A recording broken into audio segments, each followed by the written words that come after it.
Two ancient great civilizations, one rigid and authoritarian, changeless and unrelenting, the other spirited, free-thinking, timeless and original. Could one have inspired the other? I'm John Rhys Davis.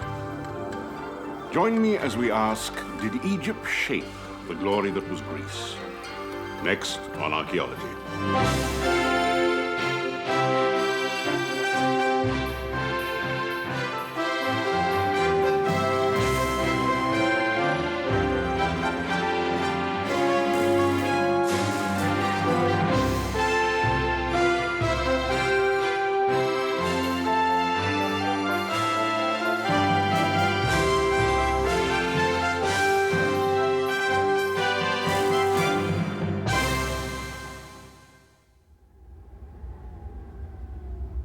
Rising from the parched sands of the desert, in the land of the pharaohs, are the earliest stone monuments ever constructed in ancient Egypt.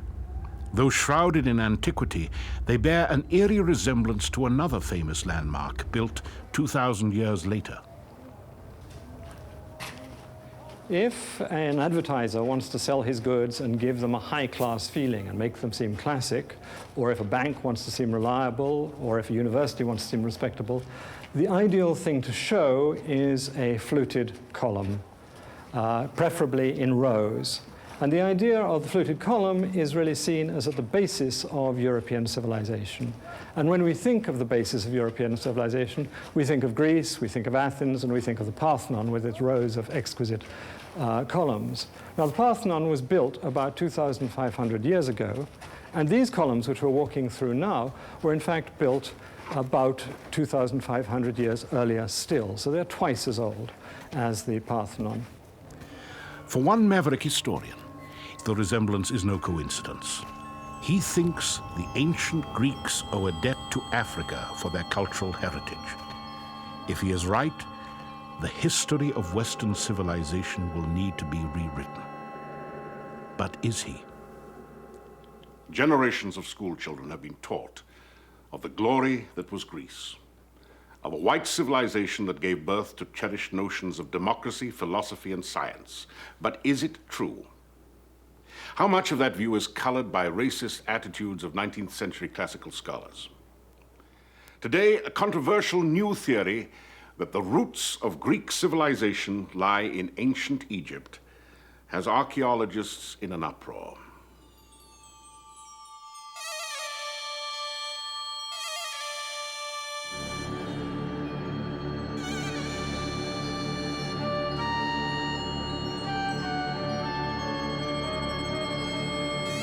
What forces converged in prehistory to inspire the genius of the ancient Greeks? Who forged the destiny of Western civilization? In his book, Black Athena, Martin Bernal of Cornell University contends that the seeds were sown in Africa and the Near East long before the arrival of the Greeks. His search for proof begins in Egypt, at the famed step pyramid at Saqqara, the first ever built. Surrounding the pyramid is a complex of buildings and courtyards believed to be a replica of the palace of King Zoser at nearby Memphis, then the capital of ancient Egypt. We're now at Saqqara, which is a place of firsts. It was the place where the first pyramid was built. It was also the place where the first fluted columns were erected, and the place in general where stone architecture was used. So here we have the beginning not only of Egyptian civilization, but Western civilization as a whole. That from Egypt and from these beginnings in Egypt, we can see the development of Greece and Rome and modern European civilization as a whole.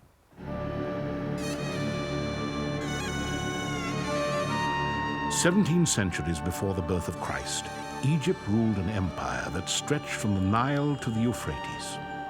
Beyond, in the Aegean, was the island of Crete. Here, the empire of the legendary King Minos was reaching its zenith, while at Mycenae, the earliest roots of Greek civilization were taking hold.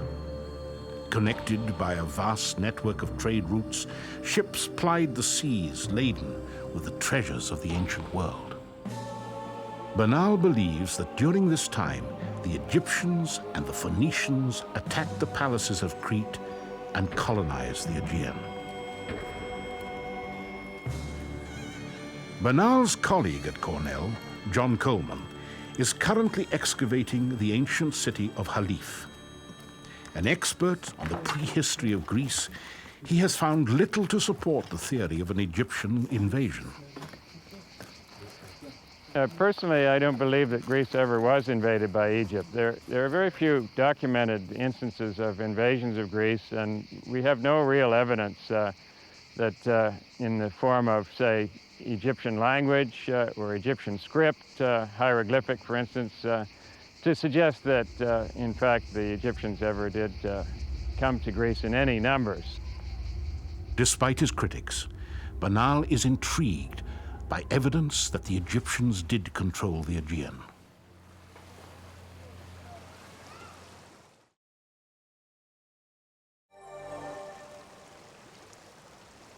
On the west bank of the Nile at Luxor, in the shadow of the Valley of the Kings, are the tombs of the nobles. Buried here are the most powerful men in Egypt next to the pharaoh. We're now in the tomb of Rechmire, who was a high official of the great pharaoh Thutmosis III. And this tomb has the usual accompaniment of the affairs of everyday life, but it also has a great deal about Rechmire's duties as this high official, collecting taxes, administering within Egypt, but also supervising the foreign tribute that was given to the pharaoh. And you have a number of ranks. You have the Africans and you have the Syrians all giving their precious objects, and there you have the Minoans or Cretans dressed in their kilts, and bringing objects that we know archaeologically were of Cretan manufacture. So there's no doubt about who these people were. Professor Bernal sometimes speaks as if they were bringing tribute, as if Egypt somehow had control of the Aegean area. But in fact, recent studies have shown that they're gift bearers rather than indicating that they were in any way under the control of Egypt.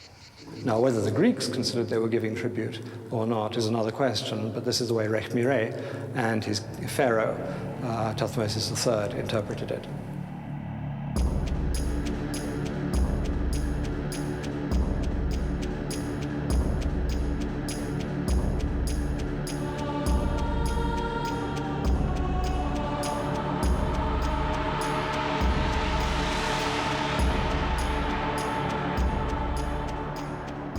While Bernal clings to the notion of invasion and domination, he insists it is not critical to his theory. My historical scheme doesn't rely on the idea of Egyptian or Phoenician invasions or settlements of Greece. What I argue is that Greece is permeated with Egyptian and Phoenician influence because of contact over a period of more than 2,000 years, contact of all sorts, because the two countries are not, the two regions are not that far apart. To take an analogy, Greece is about as far from Egypt as Japan is from China, and we would be very surprised indeed if we found that Japan had no Chinese influence, but in fact it is full of Chinese influence.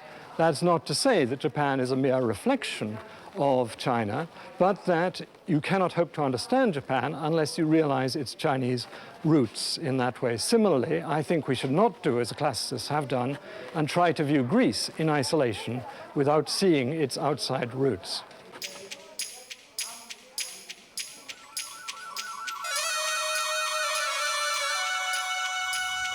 The Greeks were undoubtedly influenced by the Egyptians in the case of architecture and also in sculpture.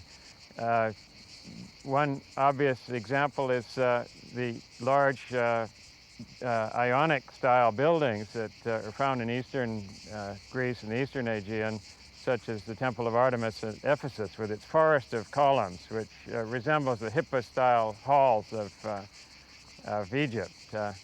But as for all other things, the Greeks tended to transform the ideas that they gained. The question of influence of Egypt on Greece in the ancient world is one that really can't be denied. There were certain aspects of the Egyptian cultural record which served as catalysts that enabled the Greeks to borrow, transform, and move on. So I would not, no one is really denying that the two nations were in contact, that the two cultures did talk to one another. But there are major, major differences in the way the Greeks adapted the Egyptian legacy. So to think, as some people have said, that Greece is really an offshoot or the child of Egypt is absolutely missing the point. The Greeks borrowed from Egypt, as they did from other civilizations, not only Egypt, turned it into something completely their own and went off in a different direction. So, for example, if you look Robert at Parthenon, Bianchi, an Egyptologist with the Metropolitan Museum of New York, has joined a growing list of scholars who disagree with Bernal. He sees striking differences between the two cultures. Something that the Egyptians never dreamed of doing, never wanted to do. So yeah, we have columns and architraves in both cultures, but the Greeks one have optical refinements that conform to their world outlook, and these do not appear in the Egyptian record.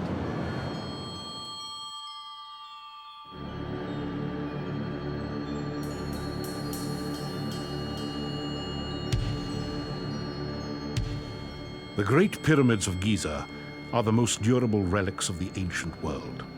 The final resting place of the pharaohs, they testify to a fundamental tenet of the Egyptian faith: belief in the afterlife.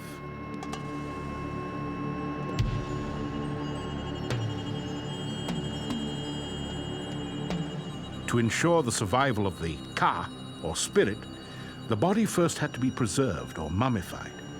Then, provisioned with food and surrounded by cherished possessions, the soul could depart for eternity. The Greek mythology of life after death was remarkably similar to that of Egypt. The key shift is crossing a river by a ferry, which is a very Egyptian image for the way in which the dead travel. There was also the field of reeds, where the upper-class Egyptians lived in blissful happiness after their death, and this is very similar to Elysian, or the Champs-Élysées you have in France, these happy fields where you live. Then you have the word for the occupants of this territory, which is the same in Egyptian and Greek, Makarios in Greek, Macharu in Egyptian. So you have a number of striking similarities. We have to understand that the Greeks, because they were using letters and words, were able to evolve an atomic theory. They were able to deal with invisibility. They were able to deal with how the universe was composed, what matter was all about. And that's a major, major difference. The Egyptians never speculated in that kind of rarefied way. This also holds true in areas of religion. Whereas, for example, the Egyptians believed that the body had to be intact in order to be reborn. The Greeks, on the other hand, would allow the bodies to be cremated. This is a heresy to the Egyptians because the body was now destroyed. But it's interesting to note this may not reflect deep cultural differences, because in the United States today people use mummification, whereas in Western Europe they use cremation. You have this total difference in approach to the dead, which may reflect something about American society's materialism as opposed to Europe, but there's not much in it, and yet you have this fundamental difference in disposal of the dead.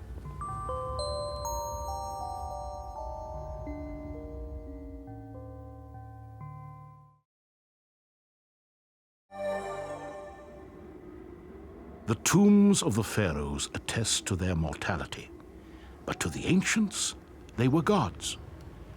Absolute monarchs, they controlled the affairs of everyday life as well as the destiny of Egypt. In the conduct of politics, there was no room for the common man. But imagine trying to maintain control in a land like Greece that's so broken up by mountains and sea. It's just simply not possible, and as a consequence, Greek civilization developed in a very different way, with local places gaining power on their own, and they never got together to create a federal state such as you find in Egypt, nor a great monarchy such as is found in Egypt or Persia or elsewhere in the ancient world. And as a result, there was more individual freedom, more individual expression. The individual, as we know it today, as a concept, really is born in Greece, not in Egypt. Someone, myself included, I guess, would be really out of place in Egypt in a nonconformist kind of way with the way one dresses or has clothes or a hairstyle. But this is something that would be perfectly adequate in Greece, where they stressed the individual above a tyrant or a ruler in that sense.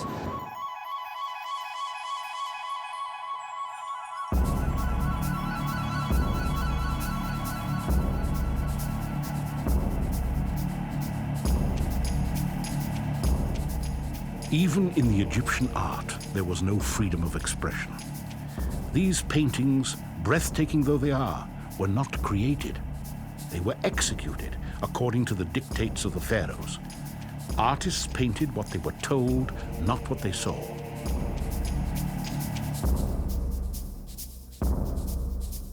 Highly stylized Egyptian figures appeared lifeless and two-dimensional, while the Greeks were beginning to explore the beauty of the human form. The Greeks already begin to explore the body beautiful. The Greeks begin to be more naturalistic, more anatomically accurate, rather than stiff and rigid. And these two differences are also reflective of the differences in culture. Egypt was always a totalitarian regime ruled by a pharaoh. Greece was a democracy in which human beings and human thought counted. And when you look at an Egyptian statue and a Greek statue, you see that the rigidity of the Egyptian statue is the rigidity of a totalitarian regime. The naturalism of a Greek statue is a manifestation of the democratic principles that we know the Greeks formulated.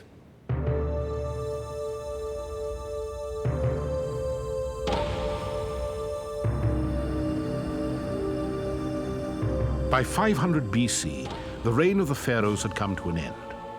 Did the human spirit rise from the ashes of a dying civilization?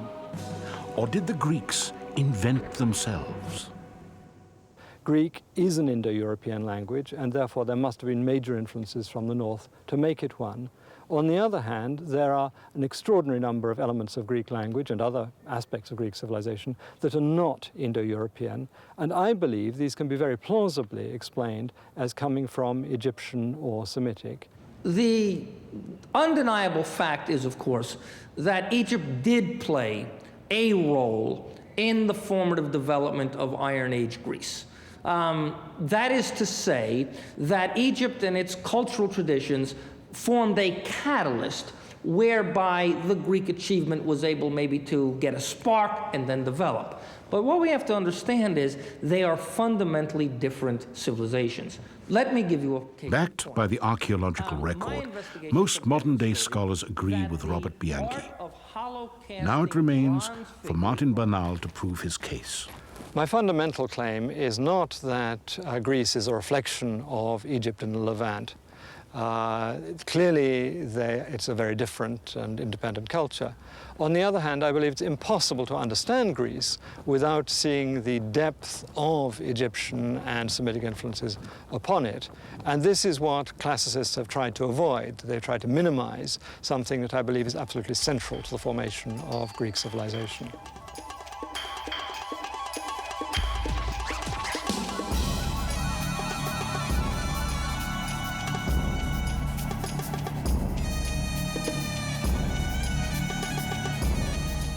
Unfortunately, underlying the debate is the highly charged issue of race.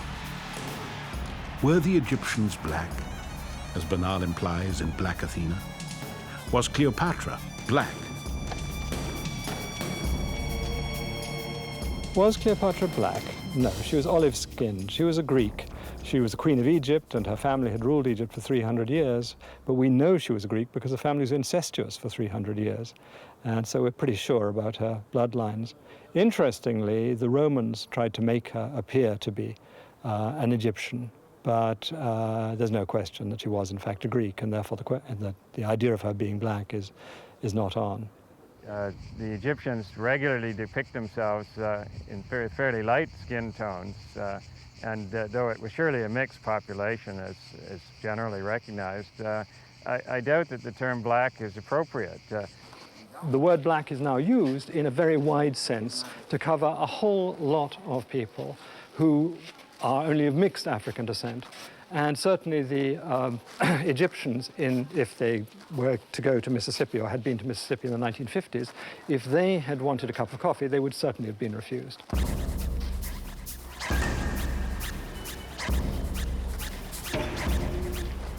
We are living in a world in which people are beginning to understand the value of non-European cultures, the contribution that women are making in the world. And if we're going to become picky and start to argue and nitpick about he's black, he's white, he's this and that, we are losing the entire focus of the humanities, and we will quibble today instead of being able to live in a more enlightened society that recognizes individual difference for what it is, but preserves and bequeaths to our children and our children's children those characteristics of civilization that we deem worthy of preserving.